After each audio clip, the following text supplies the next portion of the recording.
Bienvenue dans la vidéo d'aujourd'hui sur les herbes qui tuent naturellement les cellules cancéreuses.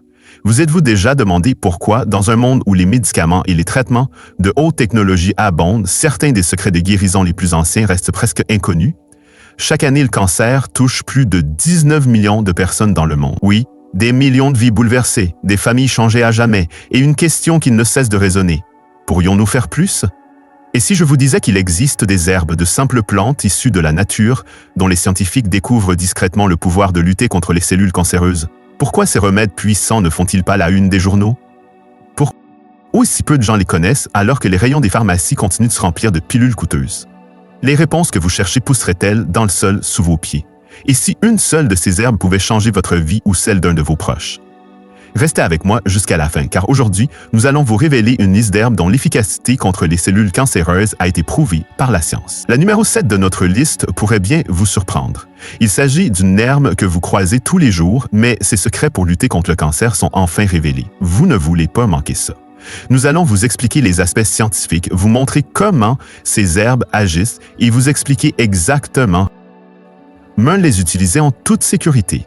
Alors, si vous vous souciez de votre santé, ne manquez pas une seconde. Avant de commencer, cliquez sur j'aime. Abonnez-vous pour recevoir d'autres conseils santé fondés sur la recherche et dites-nous dans les commentaires d'où vous nous regardez. Découvrons ensemble ces puissants secrets naturels. Votre chemin vers une meilleure santé commence maintenant. Petit rappel, les informations contenues dans cette vidéo sont fournies à titre éducatif uniquement et ne remplacent pas l'avis d'un professionnel de santé. Chaque détail partagé ici a été vérifié par des chercheurs professionnels et toutes les références sont fournies dans la description. Voici maintenant la liste des herbes que les chercheurs étudient pour leurs propriétés anti-cancéreuses. Tout d'abord, le basilic sacré. Au cœur d'une cuisine américaine animée, une mère prépare une tasse de tisane chaude, tandis que ses enfants jouent à proximité. Elle prend un pot étiqueté basilic sacré, une plante vénérée dans la médecine traditionnelle depuis des siècles. Alors que les feuilles infusent, libérant un arôme apaisant, elle réfléchit à la sagesse ancestrale qui trouve aujourd'hui un écho dans la science moderne. Le basilic sacré, ou Oxymum sanctum, est traditionnellement apprécié pour ses bienfaits sur la santé. Des recherches scientifiques récentes ont commencé à mettre en évidence son rôle potentiel dans la lutte contre le cancer. Une étude publiée en 2023 dans la revue Molécules a mis en évidence les propriétés anticancéreuses du basilic sacré en se concentrant particulièrement sur son composé actif, le génol. Les recherches ont indiqué que le génol pourrait inhiber la prolifération des cellules cancéreuses et induire l'apoptose, un processus par lequel les cellules cancéreuses s'autodétruisent efficacement. Cette étude fournit une base scientifique à l'utilisation traditionnelle de cette plante et suggère son potentiel en tant qu'approche complémentaire dans les stratégies de prévention du cancer. Intégrer le basilic sacré dans la vie quotidienne peut être à la fois simple et agréable. La préparation d'une tasse de thé au basilic sacré est une méthode courante qui consiste à infuser les feuilles dans de l'eau chaude pour libérer ses composés bénéfiques. Pour ceux qui aiment cuisiner, ajouter des feuilles fraîches de basilic sacré à vos plats peut rehausser leur saveur tout en contribuant à votre santé. Des compléments alimentaires sont également disponible, mais il est essentiel de consulter un professionnel de santé avant de commencer tout nouveau régime de compléments. Alors que le thé refroidit, la mère prend d'une gorgée, ressentant un lien avec les générations passées et l'espoir d'un avenir plus sain. Si le basilic sacré n'est pas un remède miracle, son intégration dans un mode de vie équilibré représente un mélange harmonieux de tradition et de science, offrant un allié naturel dans la quête du bien-être. Passons maintenant au numéro 2, le champignon chaga. Imaginez-vous en train de siroter une boisson chaude au goût terreux sans savoir qu'elle renferme un puissant allié contre le cancer. C'est l'histoire du champignon chaga, une merveille de la nature qui captive l'attention des scientifiques et des amateurs de santé. En 2024, des chercheurs ont publié une étude révolutionnaire dans Scientific Reports, révélant les effets remarquables du chaga sur les cellules cancéreuses de la bouche. Ils ont découvert que l'extrait de chaga perturbe le métabolisme des cellules cancéreuses, stoppant leur croissance et induisant leur mort. Plus précisément, il supprime la glycolyse et la fonction mitochondriale, entraînant une déplétion énergétique et déclenchant l'apoptose médiée par l'autophagie grâce à l'activation des voies de signalisation P38-MAPK et NF-κB. Mais comment intégrer cela dans la vie quotidienne? Le chaga est généralement consommé sous forme de thé, obtenu en laissant infuser le champignon séché dans de l'eau chaude pendant plusieurs heures. Cette méthode permet d'extraire ces composés bioactifs, les rendant facilement assimilables. Le chaga est également disponible sous forme de teinture ou de gélule, ce qui est pratique pour les personnes en déplacement. Il est important de noter que si le chaga semble prometteur, il doit compléter et non remplacer les traitements conventionnels contre le cancer. Consultez toujours un professionnel de santé avant d'ajouter de nouveaux compléments. N-tienne à votre régime alimentaire. Pour ceux qui sont intrigués par le potentiel des remèdes naturels, le chaga offre un aperçu fascinant du pouvoir de la pharmacie naturelle. À mesure que la recherche se poursuit, ce champignon humble pourrait jouer un rôle important dans l'avenir des thérapies intégratives contre le cancer. Numéro 3. Le graviola. Dans le domaine des remèdes naturels, le graviola, également connu sous le nom de corosol, a attiré l'attention pour ses propriétés anticancéreuses potentielles. Traditionnellement utilisé dans diverses cultures, ce fruit tropical fait aujourd'hui l'objet d'études pour ses effets sur les cellules cancéreuses. Une étude récente publiée dans le Sri Lankan Journal of Science en 2024 s'est penchée sur l'activité anticancéreuse de l'extrait de feuilles de graviola. La recherche a mis en évidence que les composés présents dans le graviola, en particulier les acétogénines, présentaient des effets cytotoxiques significatifs contre les cellules cancéreuses, induisant l'apoptose et inhibant la prolifération cellulaire. Ces résultats suggèrent que le graviola pourrait interférer avec le métabolisme et les voies de survie des cellules cancéreuses, offrant ainsi une approche complémentaire potentielle aux thérapies conventionnelles. L'intégration du graviola dans son alimentation peut être envisagée de manière réfléchie. La pulpe du fruit peut être consommée fraîche ou utilisée dans des smoothies et des jus. Le thé de graviola préparé à partir des feuilles est une autre méthode populaire. Toutefois, il est essentiel de consulter un professionnel de santé avant d'ajouter le graviola à votre régime alimentaire, en particulier si vous suivez un traitement contre le cancer ou si vous souffrez d'une affection sous-jacente. Bien que ces résultats soient prometteurs, il est crucial de les considérer avec un optimisme prudent. D'autres essais cliniques sont nécessaires pour comprendre pleinement l'efficacité et la sécurité du graviola dans le traitement du cancer, à mesure que la recherche progresse. Le graviola pourrait devenir un élément précieux dans le paysage plus large de la thérapie contre le cancer. Passons maintenant au numéro 4, le trèfle rouge. Une amie m'a un jour raconté l'histoire de sa tante qui, après avoir reçu un diagnostic de cancer du sein, a commencé à explorer des remèdes naturels en parallèle de ses traitements conventionnels. Elle est tombée sur une plante vivifiante, utilisée dans les pratiques traditionnelles depuis des siècles. Intriguée par son histoire, elle a décidé de l'intégrer à son quotidien. Cette plante contient des composés appelés isoflavones, qui ont attiré l'attention pour leurs propriétés anticancéreuses potentielles. Ces composés peuvent induire l'apoptose, un processus par lequel les cellules cancéreuses s'autodétruisent, et l'autophagie, par lequel les cellules décomposent leurs propres composants. Ces mécanismes sont essentiels pour prévenir la prolifération des cellules malignes. Une étude publiée en 2024 dans la revue Antioxydance a mis en évidence ces effets, soulignant que les extraits de cette plante réduisaient la viabilité des cellules de glioblastome et de cancer du sein en déclenchant ces processus. Il est très facile d'intégrer cette plante à son alimentation. Elle est disponible sous différentes formes, notamment en tisane, en gélule et en tincture. Certaines personnes préfèrent préparer une tisane chaude afin de laisser les composés infusés dans l'eau, tandis que d'autres optent pour la commodité des gélules. Il est toutefois essentiel de consulter un professionnel de santé avant d'ajouter un complément à votre régime alimentaire, en particulier si vous souffrez d'une maladie telle que le cancer. Bien que cette plante ne soit pas un remède à elle seule, ses propriétés offrent une approche complémentaire au traitement traditionnel. Des histoires comme celle de la tante de mon ami soulignent l'importance d'explorer toutes les pistes dans le cheminement vers la santé et la guérison. Passons maintenant au numéro 5, la racine d'astragale. Dans le calme de la vie quotidienne, l'idée d'un remède naturel aidant à lutter contre le cancer peut sembler un espoir lointain. Pourtant, la racine d'une plante modeste a attiré l'attention des chercheurs pour son potentiel dans cette lutte. Une étude publiée en 2024 dans la revue Frontiers in Oncology s'est penchée sur les propriétés de l'Astragalus membranaceo en se concentrant sur ses polysaccharides ou APS. La recherche a révélé que les APS peuvent inhiber la progression de divers cancers, notamment ceux de la prostate, du foie, du col de l'utérus, des ovaires et du poumon non à petite aile.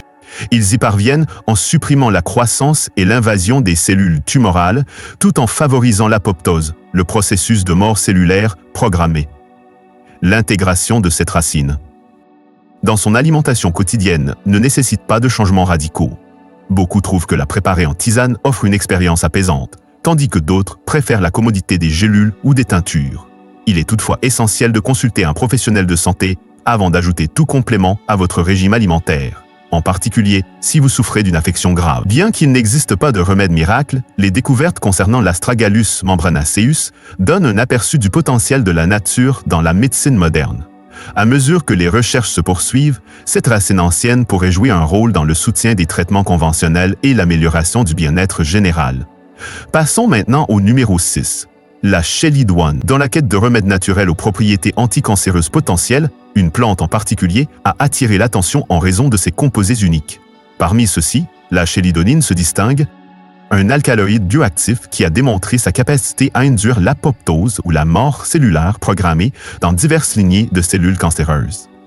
Une étude récente publiée dans Frontiers in Pharmacology en 2024 s'est penchée sur les effets de la chélidoine sur les cellules cancéreuses du foie. Les recherches ont révélé que la chélidoine peut inhiber l'activité de la télomère, une enzyme clé qui permet aux cellules cancéreuses de se répliquer indéfiniment, favorisant ainsi l'apoptose de ces cellules malignes. Ce mécanisme non seulement stoppe la prolifération des cellules cancéreuses, mais déclenche également leur autodestruction,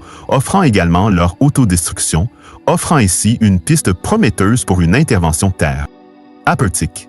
L'intégration de tels composés naturels dans la routine quotidienne nécessite une réflexion approfondie. Pour les personnes intéressées, la chélidoine est disponible sous forme d'extrait standardisé ou de teinture. Il est essentiel de se procurer ces produits auprès de fournisseurs réputés qui fournissent des informations détaillées sur le dosage et la pureté. Comme pour tout complément alimentaire, il est essentiel de consulter un professionnel de santé avant de commencer tout nouveau traitement afin de garantir la sécurité et l'efficacité du produit. L'exploration de ces composés végétaux tels que la chélidoine souligne le potentiel de la pharmacie naturelle dans le cadre des stratégies de traitement du cancer. Bien que des essais cliniques supplémentaires soient nécessaires pour comprendre et valider pleinement ces effets, les recherches existantes offrent un aperçu convaincant des possibilités offertes par les sources botaniques. Passons maintenant au numéro 7, l'origan. Dans une cuisine calme, une femme remue une casserole de soupe en saupoudrant une pincée d'herbes séchées. Sans le savoir, ce simple geste ajoute à son repas un allié puissant, dont les implications potentielles vont bien au-delà de la saveur. Une étude publiée en 2023 dans la revue Cell a exploré les effets de l'huile essentielle extraite d'Origanum vulgare L sur des cellules cancéreuses du sein humain. Les chercheurs ont découvert que cette huile induisait l'apoptose, ou mort cellulaire programmée, dans des lignées cellulaires cancéreuses du sein sensibles à l'estrogène et triple négatives. Le mécanisme appliquait un dysfonctionnement mitochondrial et l'activation des caspases, des enzymes essentielles au processus apoptotique. Il est très facile d'intégrer cette plante dans vos repas quotidiens. Les feuilles fraîches peuvent être ajoutées aux salades ou aux sandwichs, tandis que les feuilles séchées rehaussent la saveur des soupes, des ragoûts et des légumes rôtis. Pour ceux qui souhaitent une forme plus concentrée, des huiles essentielles sont disponibles, mais il est essentiel de consulter un professionnel de santé avant toute utilisation, en particulier dans un contexte thérapeutique. Bien que cette herbe ne soit pas un remède à elle seule, son inclusion dans une alimentation équilibrée peut offrir des bienfaits supplémentaires. Comme toujours, les choix alimentaires doivent compléter et non remplacer les traitements médicaux conventionnels. Passons maintenant au numéro 8, le thym. Dans la quête d'alliés naturels contre le cancer, une humble et herbe aromatique présente dans toutes les cuisines a suscité l'intérêt des scientifiques. Ces derniers ont exploré le potentiel de cette plante aromatique connue pour ses utilisations culinaires dans la lutte contre les cellules cancéreuses. Une étude récente publiée en 2024 dans la revue Food Frontiers a examiné les effets de l'extrait de cette plante sur les cellules cancéreuses du foie. Les résultats ont révélé que l'extrait induisait l'apoptose, une forme de mort cellulaire programmée en modulant des protéines telles que la caspase 8, la caspase 9, Bax et BCL2, qui jouent un rôle crucial dans la régulation de la RT et de la survie des cellules. L'intégration de cette plante dans les repas quotidiens peut être à la fois savoureuse et bénéfique. Saupoudrer les feuilles fraîches ou séchées sur des légumes rôtis, des soupes ou des ragoûts permet non seulement d'en rehausser le goût, mais aussi d'introduire des composés bioactifs dans l'alimentation. Infuser les feuilles dans de l'eau chaude permet d'obtenir une boisson apaisante qui peut contribuer au bien-être général. Bien que ces résultats soient prometteurs, il est essentiel de les considérer avec un optimisme prudent. Les résultats de l'étude sont basés sur des expériences en laboratoire et des recherches supplémentaires, notamment des essais cliniques, sont nécessaires pour comprendre pleinement l'efficacité et la sécurité de cette plante dans la prévention ou le traitement du cancer. Néanmoins, l'intégrer à une alimentation équilibrée peut être un choix délicieux et sain. Ensuite, numéro 9. La racine de pissenlit. Dans le domaine des remèdes naturels, une humble racine fait sensation dans les milieux scientifiques pour son rôle potentiel d'âne. Est-ce la lutte contre le cancer? Des recherches récentes ont étudié l'interaction de cette racine avec les cellules cancéreuses, révélant des mécanismes qui pourraient ouvrir la voie à de nouvelles approches thérapeutiques. Une étude publiée en 2024 dans la revue Experiment and Therapeutic Medicine a exploré les effets de cet extrait de racine sur les cellules cancéreuses du côlon. Les chercheurs ont découvert que l'extrait pouvait inhiber la viabilité de ces cellules cancéreuses en interférant avec des voies de signalisation spécifiques, notamment la voie TLR4, NF-κB, connue pour jouer un rôle dans l'inflammation et la progression du cancer. En bloquant cette voie, l'extrait a réduit l'expression de protéines associées à la survie et à la prolifération des cellules cancéreuses, telles que l'ACE2 et la TMPRSS2. Il est facile et polyvalent d'intégrer cette racine à son alimentation. Elle peut être consommée sous forme de tisane, en infusant la racine séchée dans de l'eau chaude, ou ajoutée à des soupes et des ragoûts pour un apport nutritionnel supplémentaire. Certains adeptes de la santé vont même jusqu'à torréfier la racine pour en faire un substitut au café. Cependant, il est essentiel de consulter un professionnel de santé avant de l'intégrer à votre régime alimentaire, en particulier si vous suivez un traitement contre le cancer ou si vous souffrez d'une maladie sous-jacente. Bien que ces résultats soient prometteurs, il est crucial de les considérer avec un optimisme prudent. Les études menées jusqu'à présent sont principalement in vitro, ce qui signifie qu'elles ont été réalisées dans des environnements de laboratoire contrôlés. Des essais cliniques plus approfondis sont nécessaires pour comprendre pleinement l'efficacité et la sécurité de cet extrait de racine dans le traitement du cancer. Néanmoins, ces recherches ouvrent des perspectives passionnantes pour l'exploration future de composés naturels comme traitement complémentaire en oncologie. On maintenant au numéro 10, le chardon-marie. Une amie m'a un jour raconté comment elle avait intégré le chardon-marie à son routine bien-être après avoir lu des articles sur ses bienfaits potentiels. Elle était particulièrement intriguée par son composé actif, la silimarine, et ses effets supposés sur la santé cellulaire. Intriguée, elle s'est plongée dans les recherches et a découvert que la silimarine pouvait influencer certaines voies cellulaires associées à la croissance des cellules cancéreuses. Une étude publiée en 2024 dans Frontiers in Pharmacology a mis en évidence la capacité de la silimarine à réduire la viabilité des cellules cancéreuses du col de l'utérus en activant des protéines spécifiques qui favorisent la mort cellulaire et en modulant d'autres. Cette double action suggère que la silimarine pourrait interférer avec les mécanismes de survie des cellules cancéreuses. Est-ce motivée par ces découvertes, elle a envisagé d'intégrer des compléments alimentaires à base de chardon-marie dans son alimentation. Elle a appris que les doses habituelles variaient entre 200 et 400 mg par jour, souvent réparties en 2 prises. Cependant, elle a également souligné l'importance de consulter un professionnel de santé avant de commencer tout nouveau complément alimentaire, en particulier compte tenu de la complexité du traitement du cancer et de la nécessité d'éviter toute interaction potentielle avec d'autres médicaments. Son exploration du chardon-marie a souligné l'importance d'une approche fondée sur des preuves en matière de santé et le rôle potentiel des composés naturels dans le maintien du bien-être. Bien que des recherches supplémentaires soient nécessaires pour comprendre pleinement les implications, son parcours reflète une réflexion approfondie sur la manière dont les remèdes traditionnels pourraient compléter les pratiques médicales modernes. Passons maintenant au numéro 11, le boswellia. Dans une étude clinique récente, des chercheurs ont exploré le potentiel d'un extrait de résine naturelle dans la lutte contre L et cancer du sein. Les participantes ont reçu 200-400 mg par jour de cet extrait pendant environ 11 jours avant leur opération. L'analyse des échantillons de tumeurs prélevés avant et après la période de traitement a révélé un résultat remarquable. Alors que les personnes non traitées ont présenté une augmentation de 54,6% de la prolifération des cellules tumorales, celles qui ont reçu l'extrait ont connu une réduction de 13,8%. Il est important de noter qu'aucun effet secondaire grave n'a été signalé au cours de l'étude. Les composés actifs de l'extrait, connus sous le nom d'acide boswellique, interfèrent avec la croissance des cellules cancéreuses en ciblant des voies cellulaires spécifiques. Ces acides pourraient inhiber les enzymes et les mécanismes de signalisation dont dépendent les cellules cancéreuses pour survivre et se multiplier. Des tests en laboratoire confirment ces résultats et montrent que l'extrait peut réduire la viabilité de diverses lignées cellulaires cancéreuses. Pour ceux qui envisagent d'intégrer cet extrait à leur routine, il est couramment disponible sous forme de gélules. La dose utilisée dans l'étude était de 200-400 mg par jour, mais il est essentiel de consulter un professionnel de santé avant de commencer tout nouveau complément alimentaire, en particulier dans le cas de maladies graves comme le cancer. Bien que les premiers résultats soient prometteurs, des recherches plus approfondies sont nécessaires pour comprendre pleinement l'efficacité et le profil de sécurité de l'extrait. Cette étude s'ajoute à un nombre croissant de preuves suggérant que certains composés naturels pourraient offrir des avantages complémentaires dans le traitement du cancer. Cependant, ils doivent compléter et non remplacer les thérapies conventionnelles. Discutez toujours avec votre équipe médicale avant de modifier votre plan de traitement. C'est tout pour la vidéo d'aujourd'hui. À vous maintenant, consommez-vous l'une de ces plantes dans votre alimentation? Si oui, avez-vous remarqué une différence dans votre état de santé? Ou avez-vous des coups? Vers vos propres astuces pour rester en bonne santé. Partagez vos expériences, vos idées ou même vos questions dans les commentaires. Vous ne savez jamais à qui vous pourriez aider. Si cette vidéo vous a été utile, veuillez taper oui dans la zone de commentaires et nous indiquer quelle partie de la vidéo vous a le plus marqué ou vous a fait changer d'avis sur les remèdes naturels. Vos commentaires nous motivent à créer davantage de contenu scientifique et facile à comprendre sur la santé, spécialement pour vous. Merci de nous avoir suivis aujourd'hui. N'oubliez pas de vous abonner pour découvrir d'autres vidéos sur la guérison naturelle et le bien-être. À bientôt, prenez soin de vous et continuez à faire des choix sains.